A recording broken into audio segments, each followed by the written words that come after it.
जो फ्लाइट का लिस्ट आया है इसमें फर्स्ट और सेकेंड राउंड के दोनों ही कैंडिडेट शामिल हैं। सबका ऑफर लेटर आना शुरू हो गया है। मैंने सेकेंड राउंड के कैंडिडेट का ईमेल भेज करके जवाब मंगाया था। आपके सभी सवालों के जवाब इस वीडियो में है, तो आइए इस वीडियो को अब शुरू करते हैं। सेकेंड राउंड का टिकट कब होगा, इसके लिए मैंने ट्रैक ग्रेवियंस पे मैंने एक ईमेल भेजा था और ईमेल का रिप्लाई भी आया था। मैंने कुल 3 ईमेल भेजे थे, तीनों में से तीनों का रिप्लाई आया था, जिसमें से पहले ईमेल को मैं आपको दिखा रहा हूँ। मैंने अपना पहला ईमेल 13 जून को किया था, जिसका रिप्लाई 14 जून को आया था। इसमें मैंने ये लिखा था कि मेरा NSDC नंबर और पासपोर्ट नंबर लिख करके मैंने ये भी लिखा था कि पेमेंट जमा है, फ़्लाइट टिकट कब तक होगा। अभी तक इससे रिलेटेड कोई मैसेज नहीं आया है। सेकेंड राउंड का टेस्ट दिया हुआ था। तो इसमें सर मनदीप राय ने इसको रेफ़र किया था दिनेश कुमार को। तो सर दिनेश कुमार ने ये रिप्लाई दिया था, बाकायदा चेक करके ये बताया था कि thank you for reaching out to NSDC, मतलब NSDC में संपर्क करने के लिए धन्यवाद। NSDC is a to receive your contact letter from the Israeli authority PIBA. The booking of flight ticket will be initiated once NSDC received your contact letter. मतलब NSDC को अभी तक आपका इजरायली अथॉरिटी यानी पीवा की तरफ से कॉन्टैक्ट लेटर प्राप्त नहीं हुआ है। जैसे ही कॉन्टैक्ट लेटर प्राप्त होता है, आपको इसके बारे में सूचना दी जाएगी और आगे की कार्रवाई शुरू कर दी जाएगी। आगे की कार्रवाई मतलब फ़्लाइट टिकट बुकिंग की कार्रवाई। फिर मैंने दोबारा ईमेल किया। अब दोबारा ईमेल मैंने क्या किया था वो भी मैं आपको दिखा रहा हूँ। ये 15 जुलाई को ईमेल का जवाब आया था और उन्हीं के द्वारा, दिनेश सर के द्वारा। इसमें मैंने सेम बातें लिखी हुई थी, अपना NSDC नंबर, पासपोर्ट नंबर भी लिखा था और साथ में पूछा था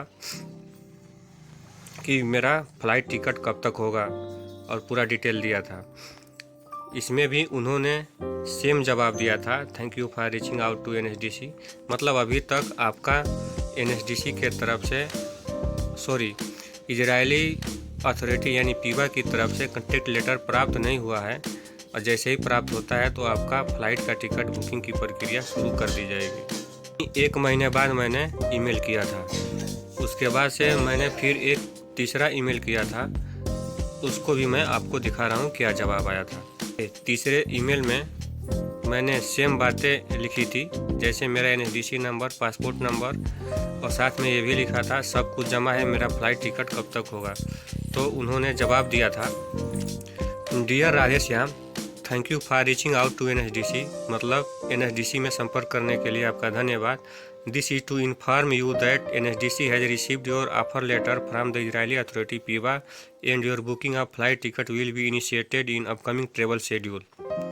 मतलब और अगले फ़्लाइट के शेड्यूल में आपका टिकट बुकिंग कर दिया जाएगा।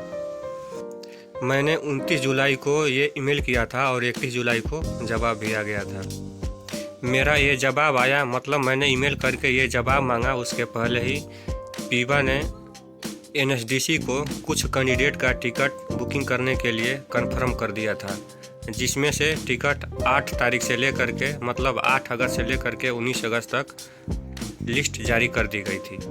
लेकिन आपको पता ही है कि इजराइल में हमास और ईरान को लेकर के हालात कुछ ठीक नहीं हैं। इसके लिए इंडियन एयरलाइंस ने 1 तारीख से लेकर के 8 तारीख तक की सारी फ़्लाइटें जो कि इजराइल में जाने वाली थी उसको रद्द कर दिया था और अभी भी रद्द कर दिया गया है। और 8 तारीख के बाद का कोई डिटेल नहीं है। अगर आप लोगों में से किसी को पता हो तो कमेंट करके बताइए, 8 तारीख के बाद का भी टिकट कैंसिल हुआ है या फिर वैसे ही शेड्यूल बना रहा है। जिनका टिकट हुआ है उनका कॉन्टैक्ट लेटर आया है, मतलब जिनका कॉन्टैक्ट लेटर आया है उन्हीं का टिकट हुआ है, ये कहना उचित नहीं है।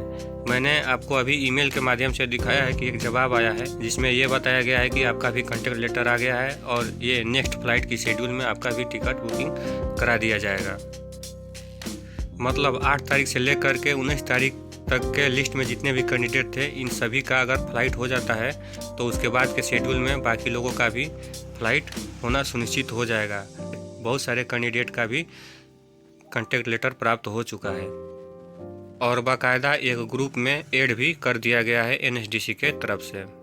फ़्लाइट लिस्ट में नाम नहीं है वो लोग बिल्कुल निश्चिंत रहें, अगले फ़्लाइट लिस्ट में उनका नाम ज़रूर आएगा, या फिर ऐसे फ़्लाइट लिस्टें आती रहेगी क्योंकि जनसंख्या ज़्यादा है तो फ़्लाइट लिस्ट एक ही बार नहीं आ सकता है, तो धीरे धीरे करके जैसे ये आया है 8 तारीख से लेकर के 19 तारीख तक, जिसमें से सभी लोगों का एक साथ फ़्लाइट होना मुश्किल है, इसलिए बैच बना करके फ़्लाइट का टिकट कराया जा रहा है। एक बात मैं और आपको बता दूं, जो कैंडिडेट नॉट सिलेक्टेड लिस्ट वाले में थे उनका भी फ़्लाइट का टिकट बन चुका है, उनका भी इस वाले शेड्यूल में टिकट जारी कर दिया गया है। उन लोगों ने अपना पूरा का पूरा डॉक्यूमेंट और पैसा जमा किया था, लेकिन उनका नाम नॉट सिलेक्टेड लिस्ट में था, फिर भी उन लोगों का टिकट जारी कर दिया गया है। तो आप लोग ये इस बात के लिए निश्चिंत रहें कि आप नॉट सिलेक्टेड लिस्ट में हैं तो आपका टिकट नहीं होगा। आपका टिकट ज़रूर होगा अगर आपने सारे डॉक्यूमेंट और पैसे जमा कर दिए हैं तो। पहचान के 2 लोग हैं जो कि देवरिया से ही हैं, उनका नॉट सिलेक्टेड लिस्ट में नाम था, लेकिन अपना सारा का सारा डॉक्यूमेंट और पैसा जमा किया था और उनका टिकट भी बन चुका है। आप लोग फ़्लाइट के लिए अपनी तैयारी करते रहें, आपकी भी लिस्ट बहुत जल्द आ सकती है जिन लोगों का लिस्ट नहीं आया हुआ है। नए जाने वाले कैंडिडेट निश्चिंत रहें, जैसे ही इजराइल के हालात में सुधार होते हैं वैसे ही फ़्लाइट के नए शेड्यूल जारी हो जाएंगे। और वहाँ पे रह रहे काम कर रहे कैंडिडेट के लिए भी मैं कहना चाहूँगा, मतलब जो लोग इजराइल पहुँच चुके हैं और काम कर रहे हैं, वो लोग पीवा और इंडियन एम्बेसी के गाइडलाइन का पालन करते रहें और उनका सहयोग करते रहें। मेरी वीडियो काफ़ी दिनों बाद आई है क्योंकि वायरल फीवर हो गया है, तो अब थोड़ा रिलीफ मिल रहा है, तो मैंने सोचा कि एक वीडियो बना करके जानकारी दे दूं, ताकि जिन भाइयों का लिस्ट में नाम नहीं है वो लोग काफ़ी कमेंट करके पूछ रहे थे कि उनका नाम कब तक आएगा, उनका टिकट कब तक होगा। तो मैंने ईमेल से ये जवाब मंगाया था, जिसको मैंने आपसे साझा भी किया है। तो आज के वीडियो में बस इतना ही। अगर वीडियो पसंद आए तो वीडियो को लाइक ज़रूर कर दीजिएगा और दोस्तों के पास शेयर भी कर दीजिएगा। और हाँ, सब्सक्राइब तो करना ही मत भूलिए, क्योंकि सब्सक्राइब कर देने से आपको मेरी हर एक वीडियो आसानी से मिल जाएगी। सब्सक्राइब करने के लिए कोई भी चार्ज लगता नहीं है। वीडियो में लास्ट तक बने रहने के लिए धन्यवाद।